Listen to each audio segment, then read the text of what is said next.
Bonjour, on se retrouve au Tigré, 4 décembre 2020.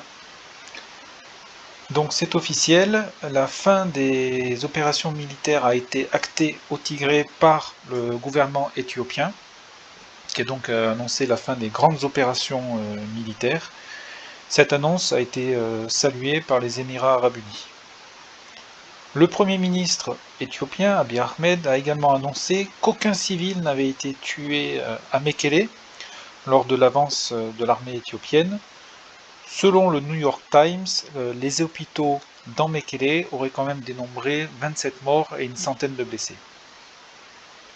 En parlant de Mekele, il est maintenant effectif qu'il n'y a pas eu de combat urbain à l'intérieur de la ville. On a plutôt assisté à un retrait, je dirais un retrait stratégique des forces tigréennes de la capitale. Et en même temps, le Tigré a maintenant officiellement reconnu que la ville est maintenant contrôlée par l'armée éthiopienne.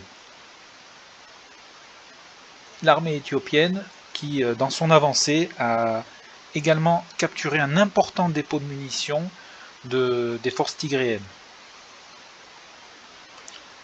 Toujours pour rester sur la capitale, donc Mekele, on assiste depuis quelques heures à un début de soulèvement de la population qui a même érigé des barricades donc, dans la ville. Pourquoi ? Pour faire face aux forces érythréennes et également aux milices Amhara. Alors les milices Amhara, c'est une milice qui fait partie de l'armée éthiopienne et qui vient de l'État Amhara, qui est donc au sud du Tigré.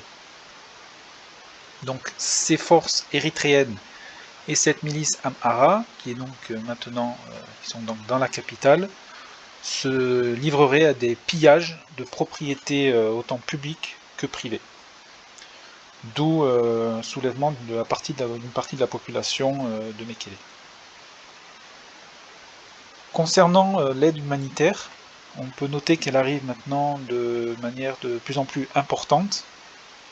Néanmoins, même si c'est vrai que les opérations de grande envergure militaire sont terminées au Tigré, il reste quand même on peut appeler des poches de résistance, où en fait des combats sporadiques ont lieu, de type guérilla.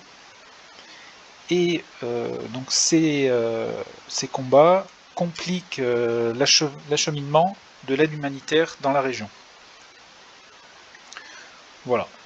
Donc comme je vous disais, les grandes opérations militaires sont apparemment terminées.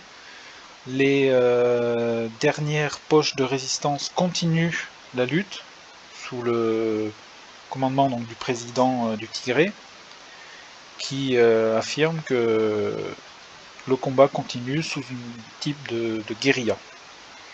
En conclusion de cette vidéo, donc moins d'opérations militaires, donc moins d'informations à vous donner. Je reste quand même connecté à ce qui se passe au Tigré et je ne manquerai pas de vous informer si de nouvelles opérations militaires venaient à être mises en place. En attendant, les quelques combats de type guérilla ne nécessitent pas de prochaines vidéos, mais si le cas venait à se présenter, je ne manquerai pas de vous informer sur tous les mouvements militaires qui viendraient à se produire dans la région ou d'autres bouleversements. Merci et à bientôt.